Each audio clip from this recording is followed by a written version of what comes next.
Oh, hello. It's nice coming back down to Florida and being near Kennedy Space Center. It is an amazing place. NASA continues to be an amazing organization.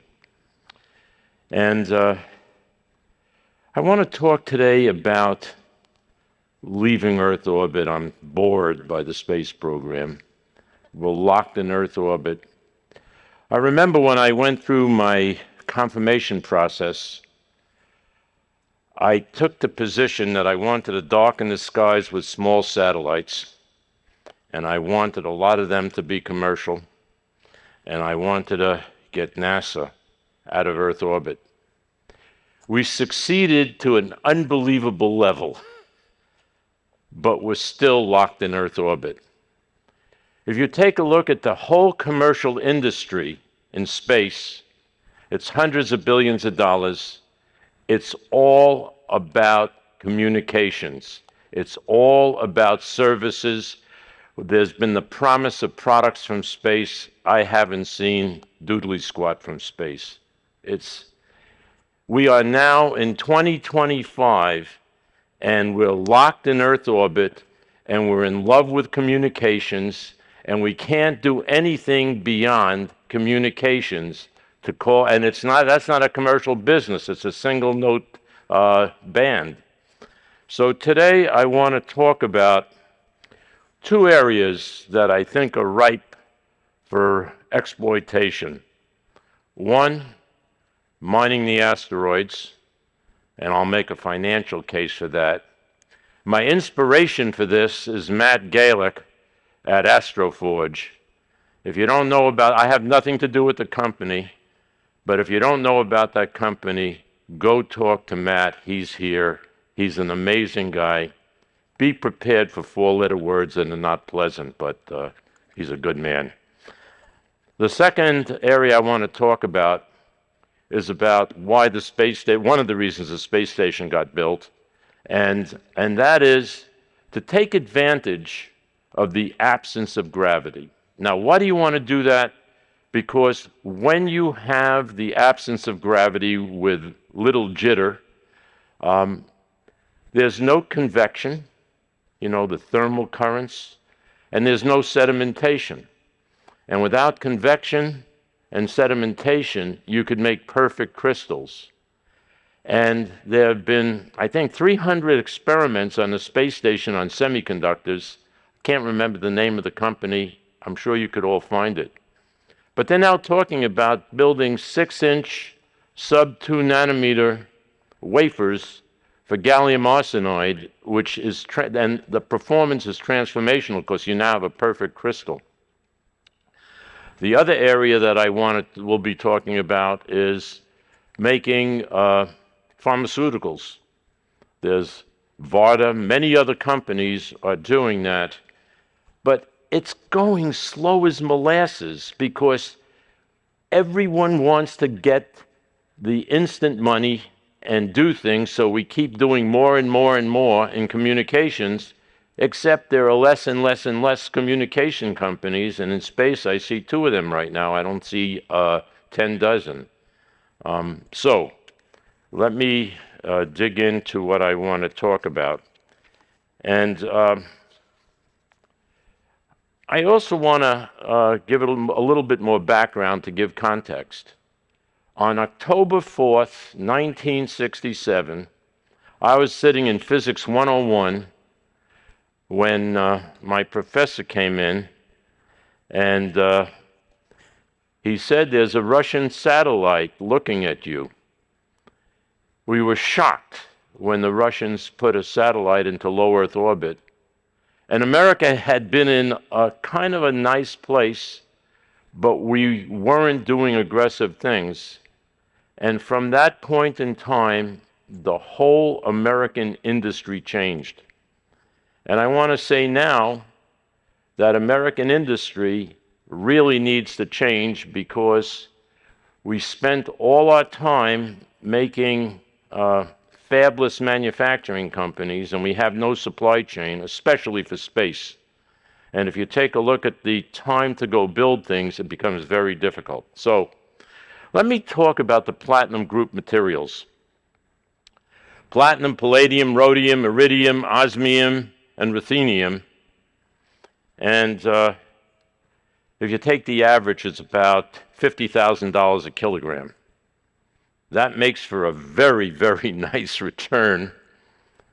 And if you think about, the sales of those materials, which are used for medicine, cars, industry, heavy machinery, $24.2 billion a year.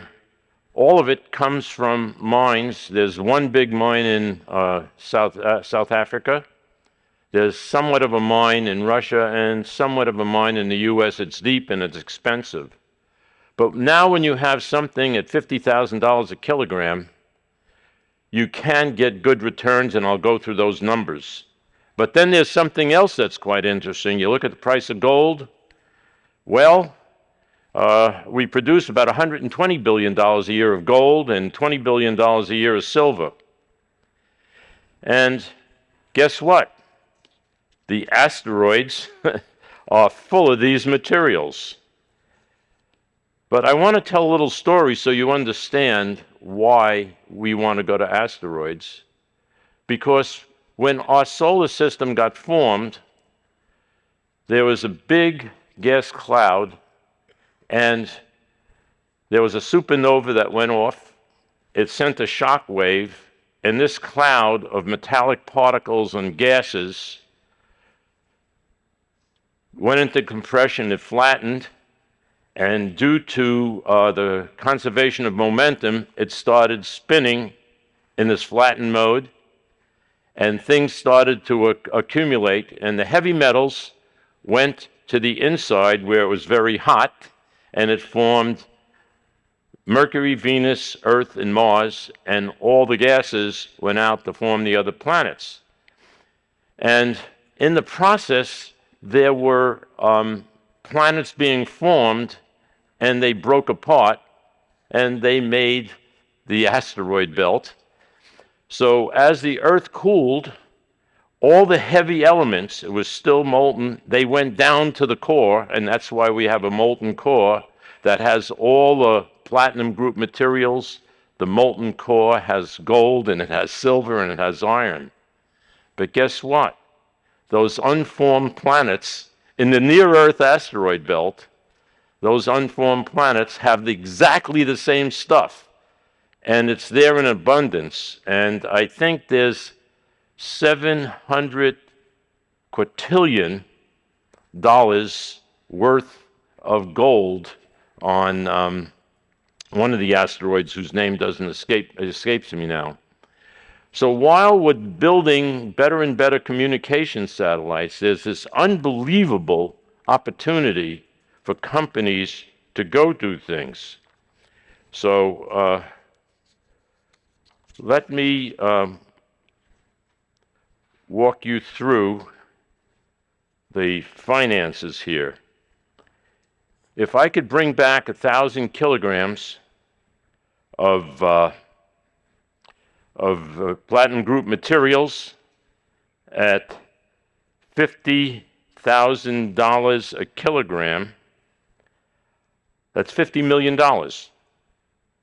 And then if I could build a system, I need to get 1,000 kilograms, so NASA has developed these deployable return vehicles, which you could carry rather lightly, and you could bring it back.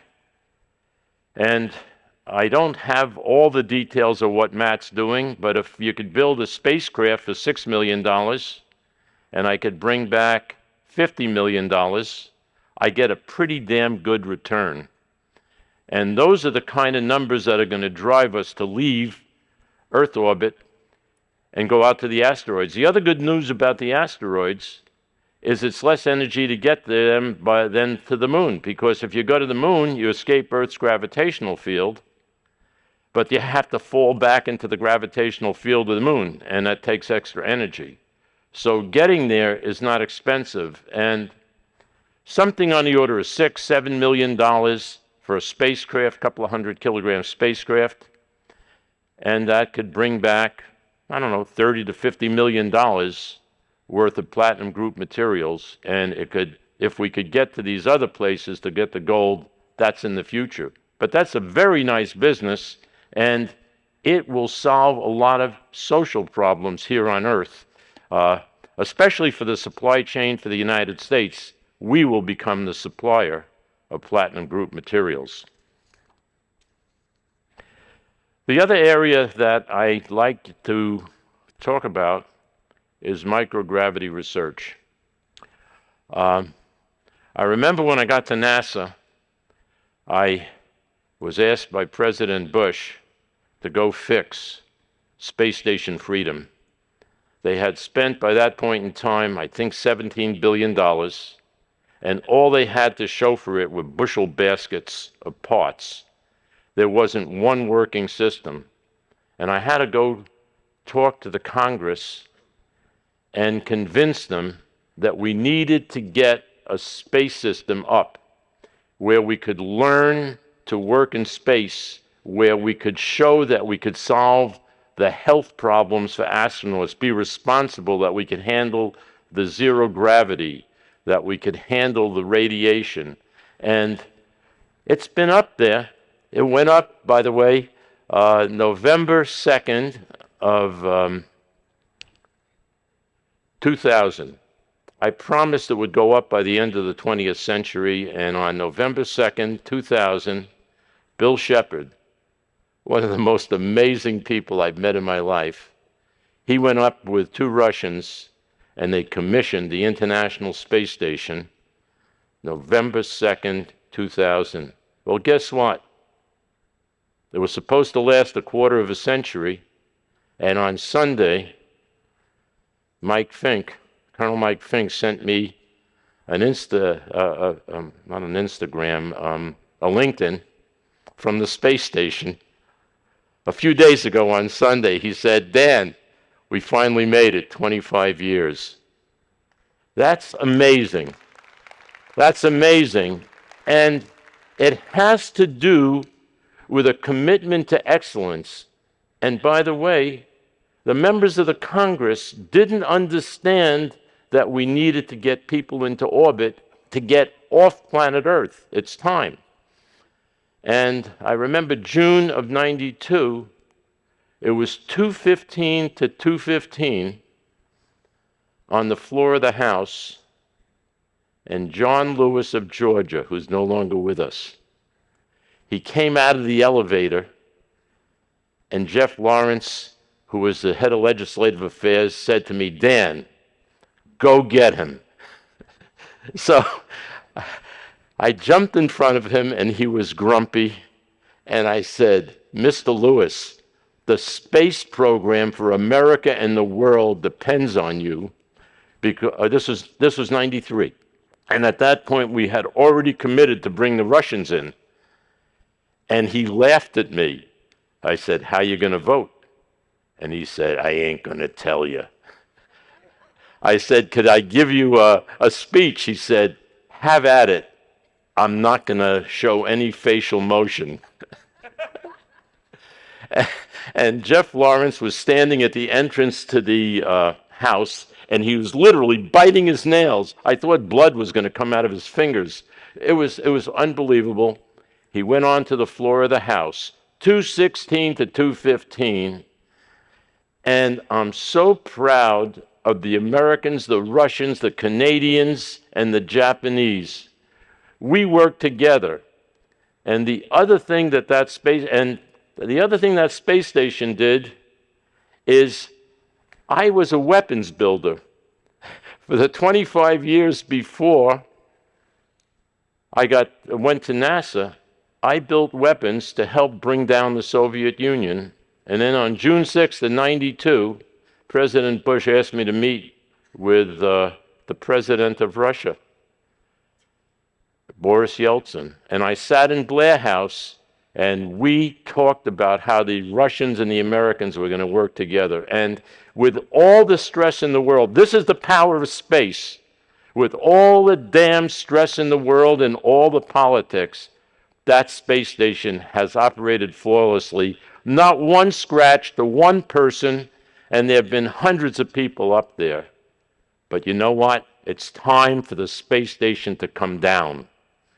At $3 billion a year, it's done its job. It's 25 years old, and it needs to come down because we need to let the commercial industry start doing low Earth orbit. NASA in America and our partners, we need to go to the stars. And this has to happen, and it needs to be a commercial activity. Now, the space agency has incredible technologies, and that's their job to help the commercial industry. But this has to be done with venture and private equity capital. There are a number of companies, their names are not all coming back to me now, but you ought to think about it. Now let's talk about microgravity.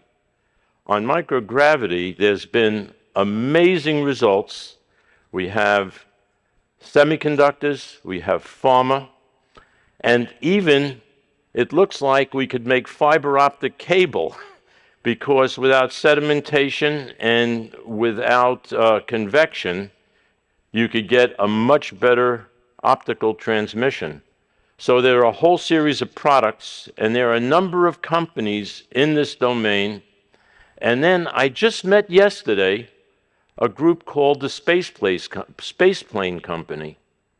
What they're talking about doing is taking the X-37B, which is a national security platform, and they're going to convert it into a laboratory that goes up and comes down, and when you come down with that vehicle, there's no G-force. It just eases in and kisses the runway, and it is a much more quiet in terms of microgravity vibrations in orbit. That platform can do an amazing amount of things, but there's a reticence to invest in this. I just advise the folks in this room, go take a look at the kind of things that happened on the space station and understand, is America going to try and replicate what they're doing in Taiwan? I don't think there's a chance in hell. But America does best when it really reaches out and does the wild and crazy things. So I really do believe that the International Space Station has set the stage and we're ready to go start mining. I want to close by talking about the past and then going into the future. I was a student in engineering, October 4th, 1957. Oh, I talked about that. I'm sorry about that. And the fact of the matter is, we decided at that point that we're going to change. And in 1961, President Kennedy said, we're going to the moon and we're going to land in 69. 8 years. 8 years. In 1955, Russia exploded a 1 megaton bomb, and the man who was to become my mentor when I became an executive at TRW, Dr. Simon Ramo, 2 days later got a call from President Eisenhower, and he said, "Si, I want an intercontinental ballistic missile, and I want it in 8 years." In that 8-year period, Simon Ramo, who had the Ramo-Wooldridge Corporation, worked with General Bernard Schriever, who was in the Air Force. In that 8-year period, they produced the Delta, the Atlas, the Titan launch vehicle. They produced the Minuteman, and they had it deployed in the heartland of America with hundreds of missiles. And the Air Force doesn't get credit. The semiconductors that powered Apollo to the moon came from the ballistic missile program. And guess what? 8 years. So here's my challenge. I'm 85. I'm going to be 93. I want to see America work with its international partners and get the hell out of Earth orbit and start getting the riches from the asteroids. We could get to the moon, but we need to become a spacefaring society, and we're not going to do it by making billions of dollars in communications. So, America, the world, I've thrown out my challenge. I'll be here 8 more years, and I'm going to watch and see if you do it. Thank you very much.